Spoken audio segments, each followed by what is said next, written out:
Hello, a very warm welcome to everybody who's just being let in from the waiting room. I can see a few names I know. Hello Viv, hello Jess.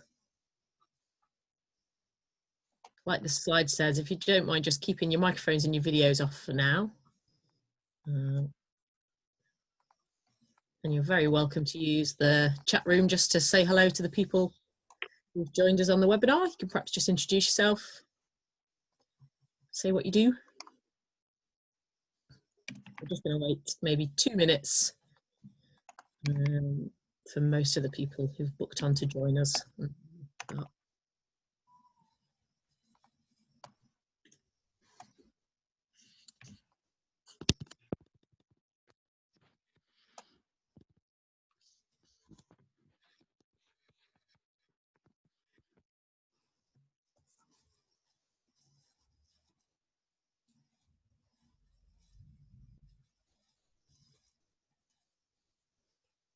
Very warm welcome again to anyone who's just joining us from the waiting room. We're just waiting a couple more minutes to make sure everyone's with us.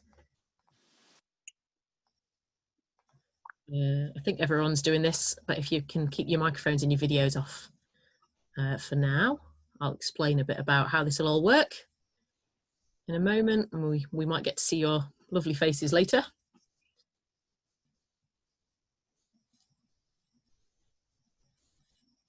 Fab. Well, I reckon it's 3 minutes past, so I think we can probably make a start. Lovely to see people introducing themselves in the chat. Carry on doing that, that's great. It just gives people a sense of who's here. It's a bit odd when you can't see each other's faces, so it's a nice way just to add the personal touch. If you do, just introduce yourself in the chat room. What a wonderful range of practitioners we've got. Right then, I'll make a start. Some of you joined us for the last webinar, I think. I can see a few familiar faces.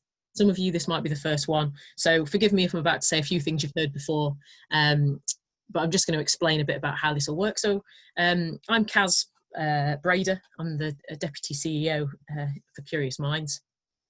And I'm hoping most of you know a little bit about Curious Minds, but very quick introduction for anyone who's new to us.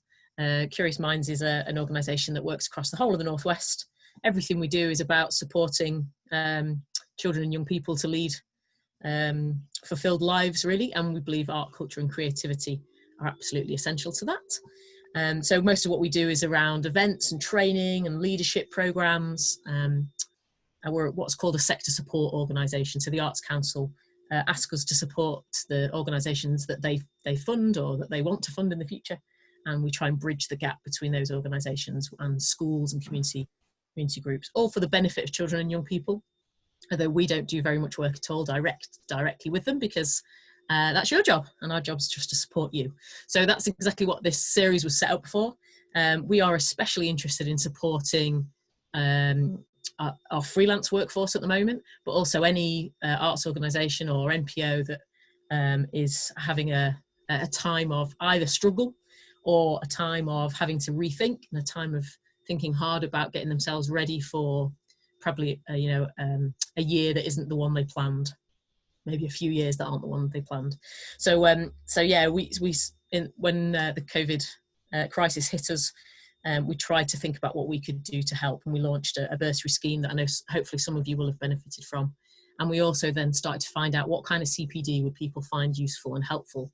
And some of that was about the quick adaptations people felt they needed to make, so learning how to get online and learning how to use digital, but also lots of people just thinking about the fact that this is potentially a long game, and they might need to get better at funding applications, or they might need to think about what happens if I change my practice long term. And one of the things we might look at today is how will I know if the work I'm delivering has an impact on children and young people if I've changed its format, or if I've started to deliver it in a different way. So I would guess there's probably lots of people here today with those kind of questions in mind, thinking a little bit about evidence and impact, either for funding bids or for learning about your work and learning about new ways to offer a fantastic product, I suppose, for children and young people in a bit of a new world. So that's kind of what this is all about, I hope. And today, of course, it's a beginner's guide to understanding your impact. So I hope that's what you think you've signed up for. That's what we're doing. If you're not, quickly log off now. And I'll just do a bit of housekeeping, and then I'm going to introduce Mark Londesborough, who's joined us from his role when he's not volunteering for us. Essentially, he's here as a volunteer for Curious Minds today, but his role is Associate Director of Education for the RSA. And I'm sure Mark can tell you a bit about the RSA in a minute. And we are, first of all, just to reiterate how grateful we are to people who've offered their time for free. We put a call out and said, look, if you've been furloughed or if you're not at work at the moment, there's a whole heap of people who need your skills. Would you be willing to volunteer your time? And Mark is one of those people. So we're incredibly grateful to have him here with us with an epic amount of experience that we can all learn from. So how's it going to work? We're here till 6 o'clock. I hope that's what you're expecting. We don't think you can listen without getting bored, no matter how great the speaker is, for longer than about 35 minutes. So in a moment, I'll hand over to Mark and he'll speak. This is a webinar, which is quite different to Curious Minds' usual style. Often we try to be a bit more interactive, but this is pretty much a case of sitting and listening to an expert for 35 minutes. But you're very, very welcome to put questions in the chat room. We'll be able to pick a few out, and Mark will answer a few of them at the end. And we haven't actually checked this out with Mark, but so putting him on the spot here. But if there's a few that maybe that the last speaker said, oh, don't worry, there's a couple of those are quite deep, easy answers. I could put the answers to those in an email and send that back to you. So there might be a few that could be answered afterwards, or you might be able to just signpost you to a place you can find the answer for yourselves. The last thing we'll do at the end, this seemed to be quite valued last time, just for the last 5 minutes, we'll put you into the breakout rooms. I don't know if many of you have experienced that yet, but we can press a magic button and it changes your screen so that you're just for a short time, you're just with 2 or 3 other people who've joined this webinar, and you can just use that time to say hello and find out who else is here, and perhaps just share a reaction to what you've learned or what you've heard today. We've got I'm very grateful to Hannah and Holly from Curious Minds. I'm going to disrespectfully refer to them as my chatbots. So my chatbots are there to deal with any of your technical issues if they come up. So if you've got a problem, something's not working for you, just again, stick that in the chat room, or you can email Hannah and they'll try and sort that out for you, and they'll keep an eye on you. Loving the Dennis the Menace jumper, someone's just put. Honestly, before this started, I said, can I wear this jumper or do I look too much like Dennis the Menace? So there we go, approved. I should have changed it to a smarter top. But Holly and Hannah will look after you in the chat room. It's one of the reasons why we're asking you to keep your mics off is because it can cause interference. So please don't put those on until we ask you to at the end. And one of the reasons we're asking you to keep your video off, as well as it potentially being a bit distracting, is we are actually recording this so that we can upload it to the website for other people to benefit from. And some people might not want their faces on that recording. So really helpful if you can all keep your videos off. And I think that's all you need to know. So if I can ask Mark to put his microphone on, and let's introduce you. Hi Mark, how you doing? I'm all right, thanks. Yeah, how are you? I'm all right, apart from regretting the jumper. So I think you look great. Thank you. Perfect for a webinar from home. I'm quite familiar with the RSA, and I bet lots of people on here are too, but I would imagine a few people aren't. So tell us a bit about the RSA and who you are and what you do. That'd be really helpful. Okay, so the RSA, which is the Royal Society for the Encouragement of Arts, Manufactures and Commerce, it's been around for about 250 years, or 260, something like that. And our mission really is, although it's been articulated differently at different times, has been really to champion the notion that good ideas are what can drive progressive change in the world, and that some people, by dint of their class or their ethnicity or their gender, or their access to the internet, whatever it might be, are less able to get their ideas out into a forum where they might be discussed, enhanced and turned into reality. And so our mission has been to try and break down some of those barriers over time. I'm particularly interested in obviously arts, manufactures and commerce, but the arts is sort of part of our DNA, but actually it's a kind of 18th century understanding of what the arts is. So it's sort of artisanship. So very much these kind of conversations about arts in application to support learning or development of well-being or whatever else it might be. That's very much true to our heritage as well. And so, yeah, so that's kind of my role in that, is to work in the education team. My background is kind of working in arts and culture education. I started off as a performer and group worker, working in prisons and probation. Didn't know. Yeah, we're a company called Geese Theatre, so based in Birmingham, and but I've then sort of focused in on kind of theatre education. I was director of learning at the Tricycle, which is now the Kiln Theatre, before coming to the RSA. So you've certainly had, you yourself have kind of been in similar positions. Well, perhaps not during a pandemic, but you've worked for the kind of organisations we might have here today, or you've certainly worked with the kind of freelancers that might be here today, whether they're from different art forms or from theatre background. That's, yeah, absolutely. I've been a freelancer.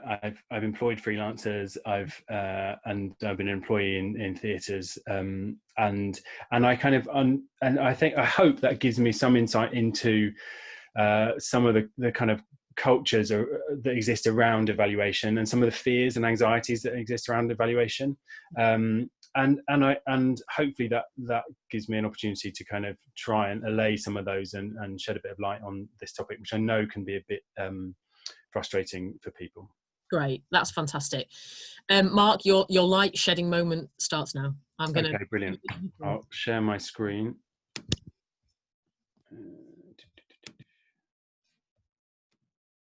Okay, can everybody see that okay? Brilliant, I'll kick off. So hold on. Here we go. So the RSA has been working over the last few years to really to work with the arts and cultural education sector, both in schools, in arts organisations, and with freelance practitioners, and also with funders, to change the way that the sector thinks about impact management, thinking about the difference it makes for children and young people, or participants of any type. And what we want to do is try to shift the conversation around evidence and evaluation to focus more on learning about what we do and demonstrating our commitment to making a difference, even if we're not yet or not always able to demonstrate what difference it is that we make. And so rather than talking about like how much impact am I making, we'd like to talk about evidence-rich practice. And this talk's going to focus in on these 4 elements of evidence-rich practice that you can see here. So the first is about designing projects or activities, however you want to call them, for impact. The second is about taking ownership of project evaluation. The third is about using accurate evidence from your work to understand the difference you've made and learn how you might improve. And then finally, the key to this is about sharing learning, which helps others improve. And I was really pleased to see in your comments in response to Hannah's question, about what you were here for today, and lots of people saying that they really wanted to understand the difference they were making, that they wanted to learn about what difference they're making, how they might improve that over time. That's definitely what we're going to be touching on. Somebody said that they wanted to sharpen their tongue with the best evaluation and evidence language around, which hopefully we'll do some of that. Several people asked about particular evaluation approaches or methodologies. We'll do less detail on that, but I will have somewhere to refer you to directly that you can pick up on that.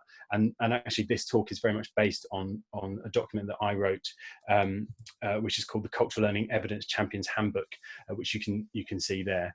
And so if I can't explain anything today, those things today, I'll forward you on. But today's talk is really about kind of thinking about those 4 areas of evidence-rich practice and how they can support you to think with clarity about how you design for impact, about how you capture any information about impact, and then about how you share that with others. It's part of a project we've got going on, which is called Learning About Culture. You can read more about that on the RSA website.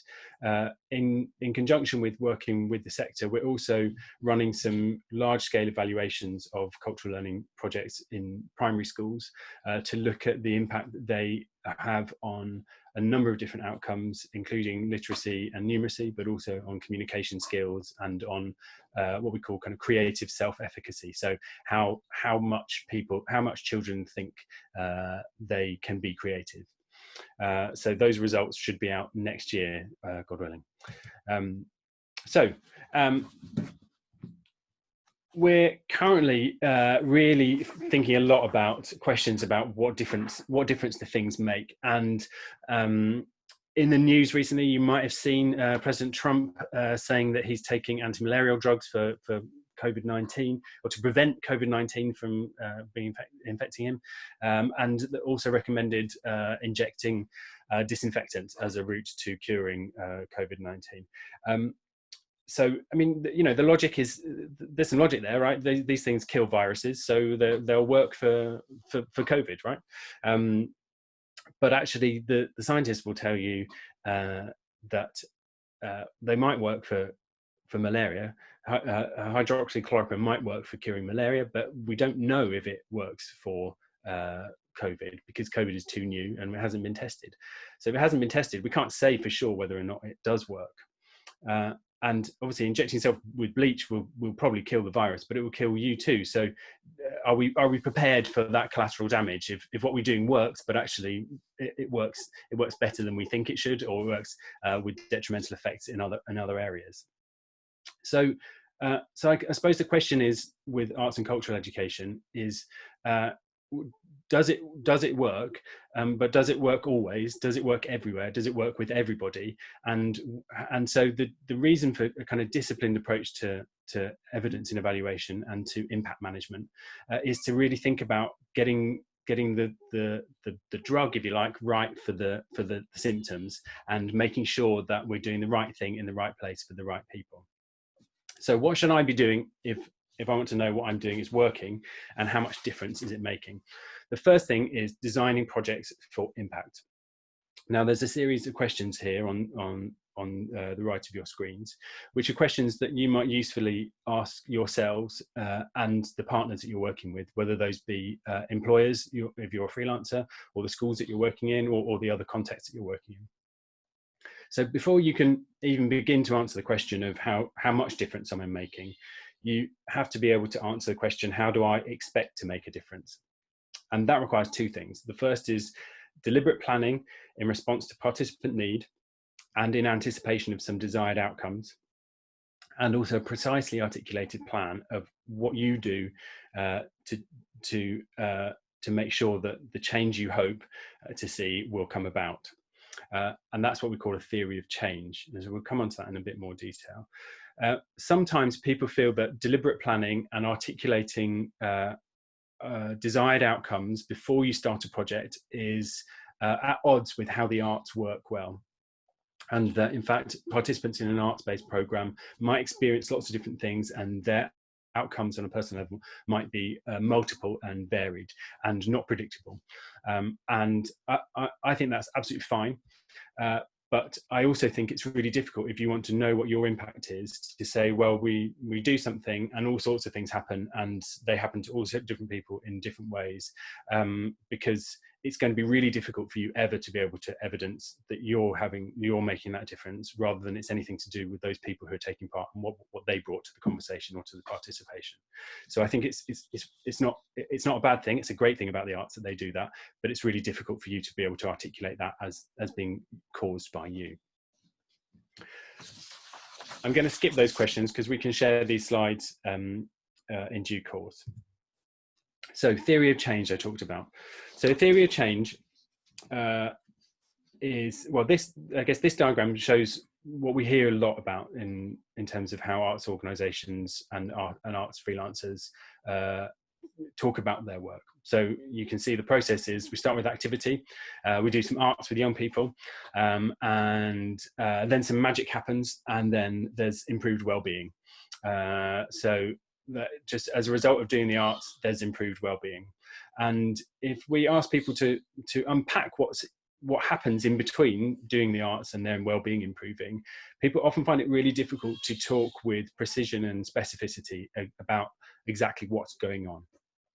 So creating a theory of change is a way to unpick what's inside that box, which you and I both know isn't magic, but sometimes the way we talk about our work can make it feel or sound like it is a bit like magical thinking. So really what we're doing by creating this thing called a theory of change is really saying or asking, how do I, plus the thing that I deliver, the activity, plus all the contextual factors that happen around my activity, how do they lead to the change that we want to see? So we'll break it down, this theory of change. The first thing I think to start with, curiously, because it's sort of back to front, is the aim, which is the final box here. Now, your aim is what drives you to do what you do. And this could be like high level stuff. This could be what gets you up in the morning. And that could be eradicate poverty. It could be rid the world of inequality. It could be whatever you like, whatever drives you to do what you want to do. And if you're working with partners, it could be whatever drives them to do what they want to do. That you can have different aims and still, and that's okay for a project. Schools might have different aims, different reasons to get up in the morning than you do. That's absolutely fine. And then working backwards, we'll look at outcomes. So these we can talk about as the values, attitudes, knowledge, skills, and behaviours that result directly from your work. And it's important that you are you think about what you're accountable for when you're talking about outcomes. So you might want to say that you're going to move children's literacy on by a year by doing a week-long project. That might be great for your marketing, but it might be really difficult for you to evidence. So it's okay for those things to be small and incremental. A lot of the time, I think partly because funders sort of like us to tell them that, we're quite good at talking about transformational change in our participants. Transformational change is really difficult to achieve, and it's really difficult to do. And also, if we're working in partnership with schools or other organisations, if we're coming in for a very small amount of time, to be able to say that we're the ones that are causing that transformational change and they don't really do anything, I think it's quite tricky in terms of building relationships with partners. So worth kind of really thinking about what's realistic in terms of the outcomes that result directly from the work that you're doing. And then we're going to scoot back to activity, which is the first one. And that's what you do and for whom when you do it perfectly. So this is your ideal situation, ideal scenario of what happens in your room, in the room that you're working in and the work that you do. And I would be tempted, rather than talk about your activity wholesale, is really think specifically project by project. If you run lots of different activities, look at them individually. Don't try and do everything all at once and have a theory of change for everything you do. Start with a single project and do them one by one. And I would, if you're creating a theory of change, I would list all the activities that you're doing chronologically. So start from the very first thing that you do when you're setting up a project. And I would be as detailed as possible.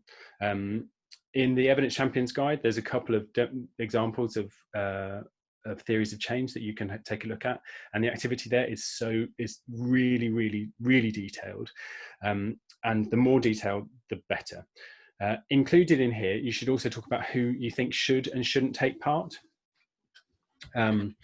because it's quite possible that your activity will work for everyone and achieve the outcomes that you're hoping for anyone, but it's quite likely that actually there are some people who you think will benefit more than others, and that maybe they're the best focus for your work. So when we talk about mechanisms, this is often the thing which is tricky, because this is what's in that magic box, and that's what's needed for your approach to succeed. So those could be things that you think participants have to experience.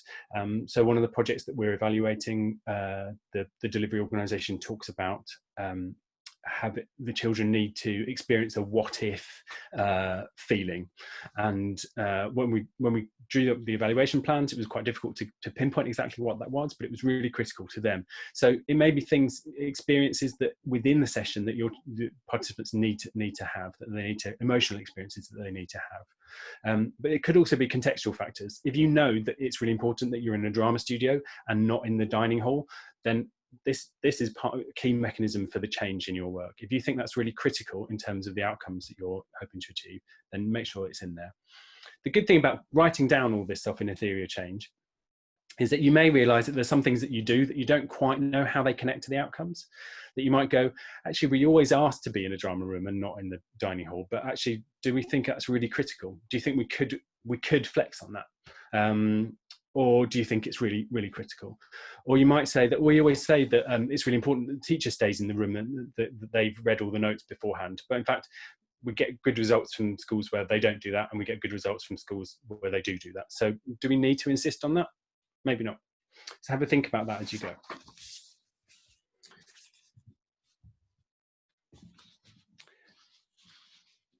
Okay, so having a plan and articulating it with precision is only the first step in terms of thinking about articulating your impact. These standards of evidence come from an organisation which used to be called Project Oracle, which is now called the Centre for Youth Impact. And they take you through 5 different standards of evidence to be able to kind of to say what kind of impact you're having, and with what certainty you believe with what certainty you're able to tell other people about your impact. So the first of those, which is what we just looked at, the project model, the theory of change, is we know what we want to achieve, and the second is, in addition to that, seeing that there's a change. And in order to do that, you need a before study and an after study. So you need to have been kind of taking some baseline information about who's taking part and some endpoint information about who's taking part, and notice that there's been a change. Now, interestingly, at that stage, you're still not able to say that change is down to you. It could be down to a whole load of other factors that are nothing to do with you. It could be that the schools you work in are really great. It could be that the kids that you're working with, but also doing some other programs which have helped them understand more about drama or develop their creativity in other ways. And that's why level 3 is about knowing that the change is caused by you. And that requires what we call a counterfactual. So that means that that you can say that the people who are taking part, it made a difference for them, and the similar people who didn't take part didn't get that difference. So you might have a control group. You might have some kids in the class who are taking part and some kids who aren't. You might have 2 classes in a year group. You can only work with one. You might just take the baseline and endpoint information from both classes to see how much progress your class has made versus the other class.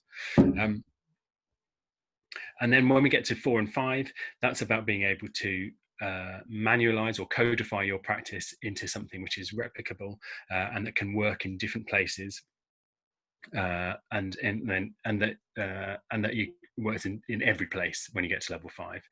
Now, the thing, I think that as you see these kind of standards of evidence, you'll notice that actually being able to say with certainty that your project works or that your activity is making an impact becomes increasingly difficult, and increasingly you need to be working at a large scale to be able to say with certainty that what you do makes a difference.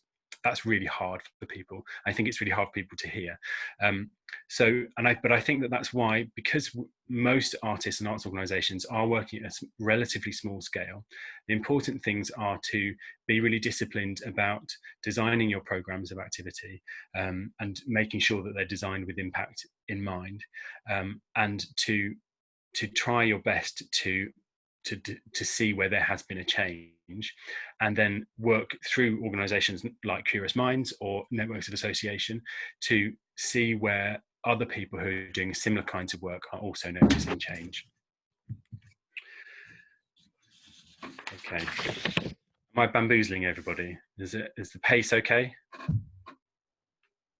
Thanks, Ham. Okay, so point 2 is about taking ownership of project evaluation. And I think the key thing with this is to remember that you're not alone in doing project evaluation. So once you've got your program design and you feel like there's a good chance that what you've designed might make a difference for the people who are taking part, you want to think about actually working out how you understand the difference it's making. Everybody who you'll be working with will be interested in it making a difference. And these conversations, these questions that you see on the right, are questions that you might take to conversations with funders, with partners who are delivering alongside you, with schools, with anybody that you're working with. And I think the first one, what do we want to learn from the evaluation? And can we align these objectives with the school's development plans?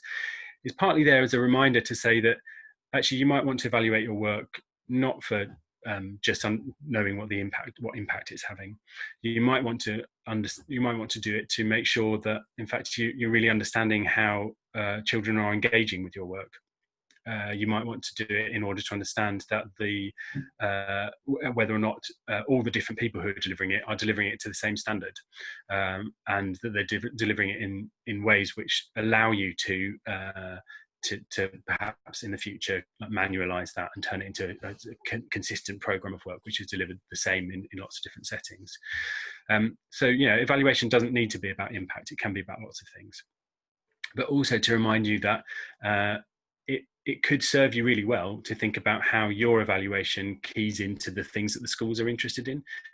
You might be interested in whether or not it develops children's creativity. The school might be interested in whether or not it develops their literacy. And you might take objection to that, and that's totally your call. But you might also think, well, we can meaningfully evaluate this thing for both those outcomes, and they don't have to be in competition, but in fact, it might help your relationship with the school if you can talk about how your work might support their development plans.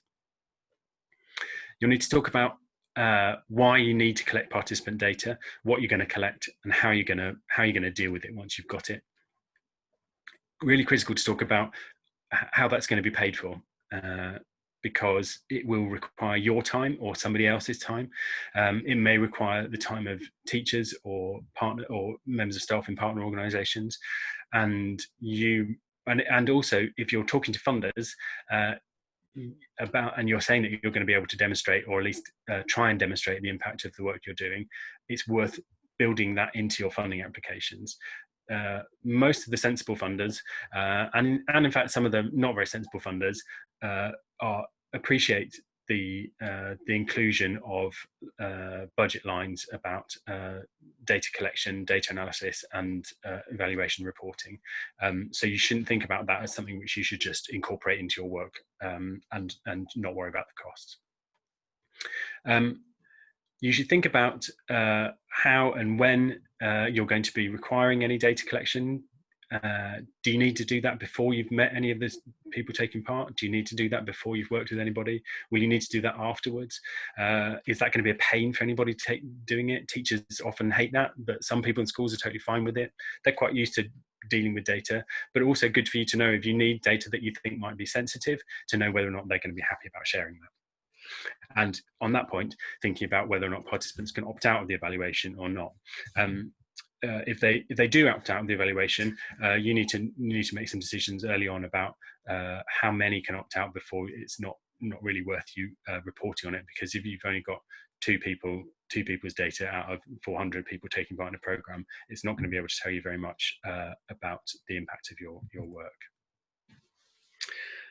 So data is often one of those words that that frightens people, particularly not least people in the arts. I'm one of them, because it sounds like maths, and I still have a fear of like standing up in the class in year 2 and not knowing my 6 times table and crying.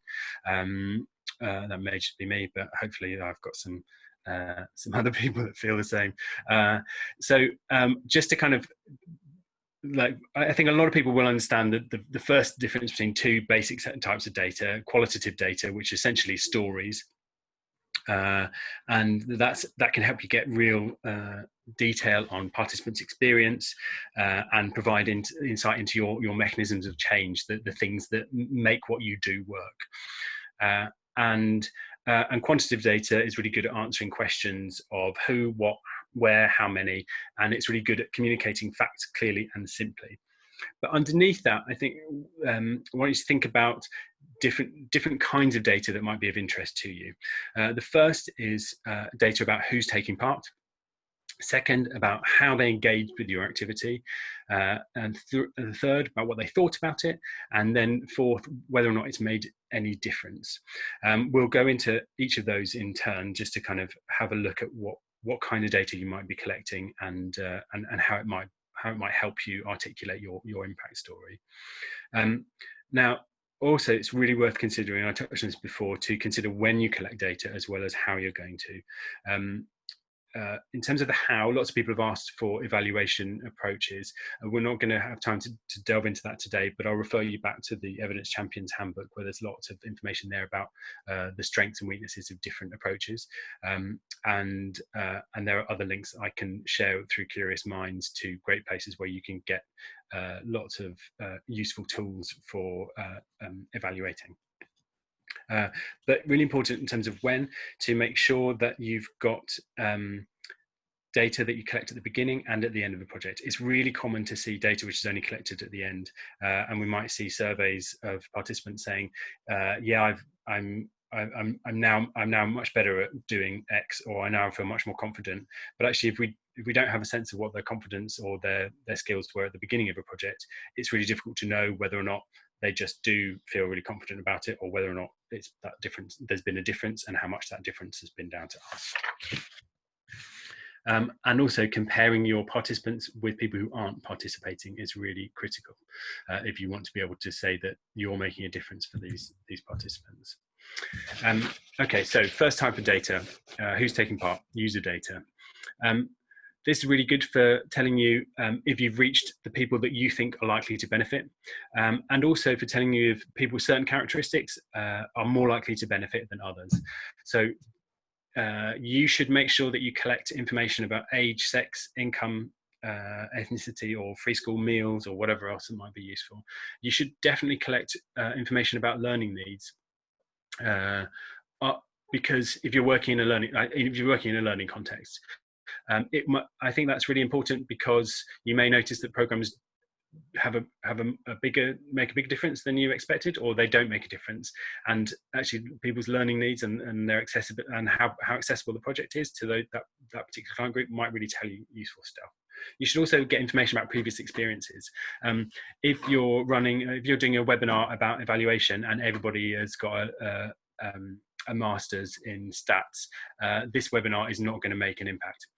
If you are running this webinar and people are going, I sort of really want a beginner's guide, then this might make a difference. So previous experience is really critical.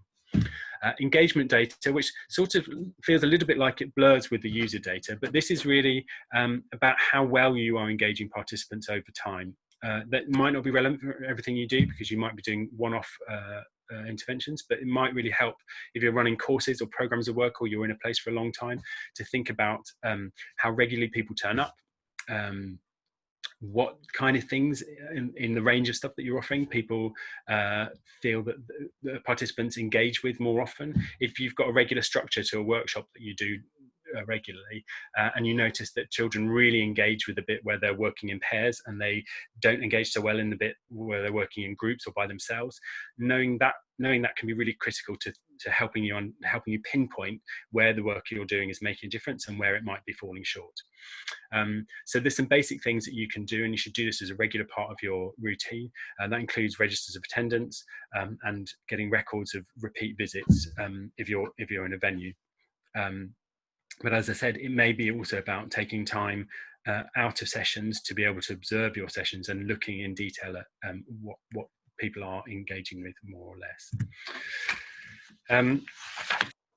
Next up is the feedback data. And so this is what participants and other stakeholders think about and feel about your activity. Now, often feedback data and outcomes data or impact data are often conflated. That if we ask often we see that surveys will ask participants what they thought about a program, how much they thought it had benefited them, and then that is reported back to funders or to audiences to say that, look at the difference we've made. Everybody says they've had a brilliant time.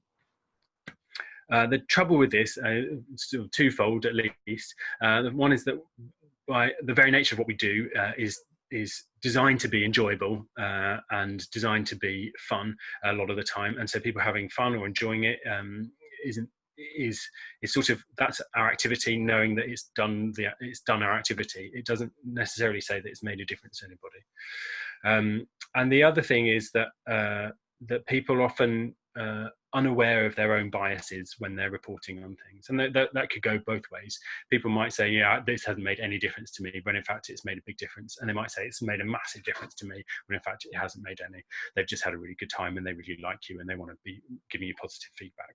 So make sure to kind of distinguish feedback from certainty, or any approach to certainty in terms of outcomes. But what it can tell you is if participants are experiencing what you hoped they would, if they enjoyed it, if the staff that you're working with think things are going to plan, and also to getting feedback from staff and from participants can help you identify what things people really don't like and what changes they might like to see. They might be wrong about that, but it's useful for you to have information about what they do and don't engage with, or what they do or don't like. There's lots of ways to collect this kind of data. It could be through surveys and questionnaires, through mentions on social media, through conversations with people. It doesn't have to be really formal and rigid. It can be really flexible. One place I'd say to look at is the Education Endowment Foundation Spectrum database. They've got lots of validated tools which will give you an accurate picture of participants' feedback, and also help you kind of key in with sort of wider conversations about what tools are useful to use, and will give you good information. I'm going to scoot through a little bit because I'm conscious of time. So as I said, make sure that you distinguish feedback data from outcomes data. Outcomes data will tell you if what you've done has made a difference to participants, and which bits of your work are the ones that are responsible for making that difference. You should only want to do this occasionally. This shouldn't be something that you're kind of checking in every week saying, you know, have you made it, has this made a difference, has this made a difference, has this made a difference? You're unlikely to be able to notice anything if you do it with that granularity. If you're working with a group of people for one session, you can get some feedback data.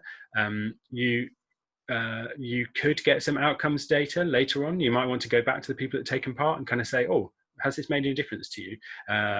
Like not immediately at the end of the session, but like in 6 months' time, you're like, has that stuck with you? Has it changed anything that you've been doing? But you shouldn't look to do it all the time.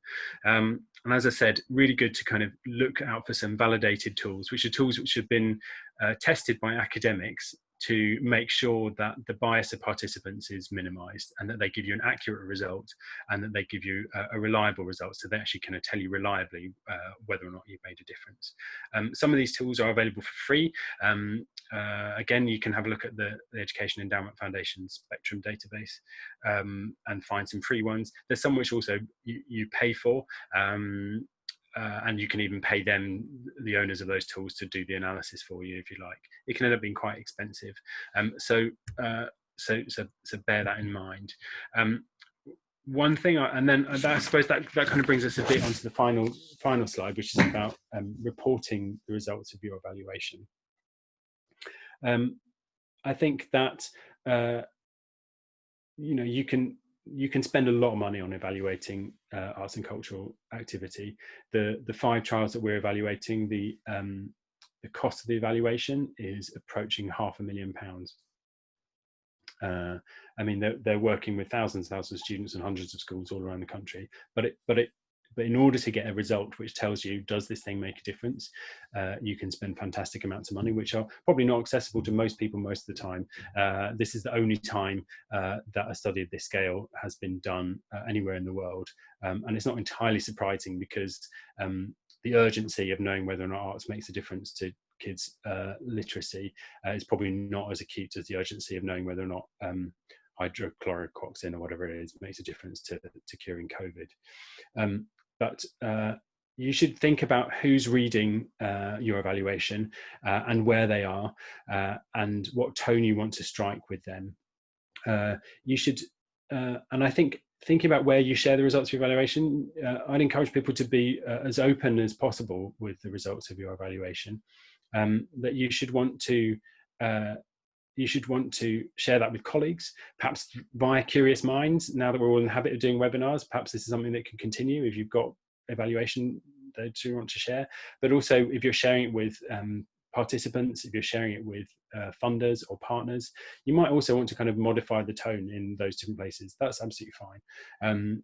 But I think that you should think also about the kind of the scale of what you're doing and what kind of impact you're hoping to demonstrate. If you're working with a small number of participants, then actually spending loads of money on evaluating a project when you know that you're unlikely to repeat that project, or you're unlikely to have the funding to repeat that project, or that you don't think that anybody else is doing something similar anyway, spending lots and lots of money on evaluating it might not be worthwhile. But if you're doing something where you suspect that lots of other people are doing something similar, and where or lots of people are interested in the results, then you've got a case for kind of spending a bit more money and being a bit more assiduous about the reporting. You should commit to sharing findings even if the expected outcomes have not been achieved. So if things haven't gone the way you want, you should still write the report and publish it and share it anyway. It's okay to have set out some outcomes and not got there.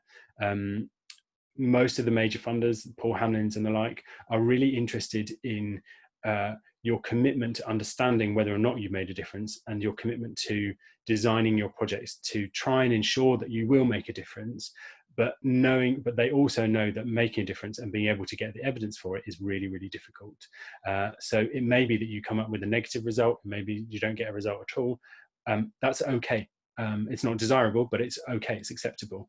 What's important is that you agree to report on what you hope to achieve, what you did, what you monitored, the data that you collected, and any impact that you observed and what you learned from it.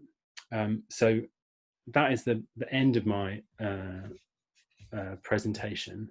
But I might just kind of wheel back round to those first slides, and just kind of say a reminder of evidence-rich practice in brief. And I'll leave it there. 2 minutes over. Is that okay? Oh, Mark, 2 minutes over is pretty good going in the world of art and culture. And that was fantastic. Thank you so much. There's just, we've had some last minute questions to come through. There was a really nice thing happening in that a couple of questions were coming up, and then other people in the group were answering them, and some swapping contact details with ideas that they can swap, so that's fab. But one that just came up then that I thought was great, actually. What about this new remote world? Who out there has got any advice or guidance when it comes to evaluating work that's happening online or remote work? Is it different, and is anyone out there offering support and guidance about that? That's a good question. I mean, well, currently meaningful and reliable evidence of the difference that arts and cultural activity makes on any particular outcome is really scarce, particularly in education. Actually, the good quality, reliable data and reliable evaluation of impact is hard to come by. So I would suspect that that's even more difficult to kind of get evidence for when it comes to online activities that people might be doing. But actually, in terms of the principles of planning your program for impact, so being really particular about what you're doing, why you think it's going to work, and in that, which is something I didn't mention, is that your thoughts about why you think something should work, you should do what you can to source evidence from elsewhere about to support your assumptions there. That if you assume that just because drama feels like it should help kids with their English, it might be that there's very little evidence there to support that, or there might be loads of evidence there to support that, or there might be evidence to say that actually drama can, but only if you're doing it with text, or only if you're doing it without text, or only if you do it in the context of a drama classroom rather than an English classroom. So that there will be lots of evidence there, be lots of research. So do your best to kind of find data from elsewhere about the nature of your mechanisms of change and the nature of your activities. And I would have thought that would be, there may be less research about doing stuff online and its impact and how to do it effectively, but there will be things that you kind of go, well, actually that study is about people engaging in in sort of in lecture-based activities, or it's about kind of people doing kind of flipped learning. There's evidence out there about people sort of watching videos online and then reconvening after they've done all the work outside of the session and convening to kind of discuss it. So there may be things that there you kind of go, well, that's a useful parallel to what I'm doing, and I can bring that in. Great. There's a couple of other questions as well that I think are kind of resources based, so I won't necessarily ask you to answer that, Mark, because I think one of the things that I definitely know that there are resources and templates that you guys might find useful in this Evidence Champions toolkit. It's a very practical kind of toolkit, so we'll make sure that you could just Google it as soon as you RSA's Evidence Champions toolkit. I'm sure you'll find it online, but we can send out a link to it as well. And then there's a couple of people saying they'd really like some more time for discussion. So I think there's, first of all, let's get you into those breakout groups so you at least get a good 6 or 7 minutes to have a quick chat with people. But we'll send you a quick evaluation at the end of this, everyone. And if there's I think Mark mentioned the idea of, Curious Minds almost being an organisation who can facilitate your sharing of evidence, either with one another because you want to learn from each other as peers, or with the sector because you think you've got some fantastic evidence that you want to share. So there's all sorts of ways that Curious Minds could potentially keep this conversation going, keep this support going, and it'd be really helpful if you maybe use those evaluation forms to just indicate to us what would be useful to you. But I want to make sure that we just give people a chance for a quick chat in breakout groups, and then we'll come back together again to close and to say thank you to Mark, and it might even be that there's a chance for one last question then.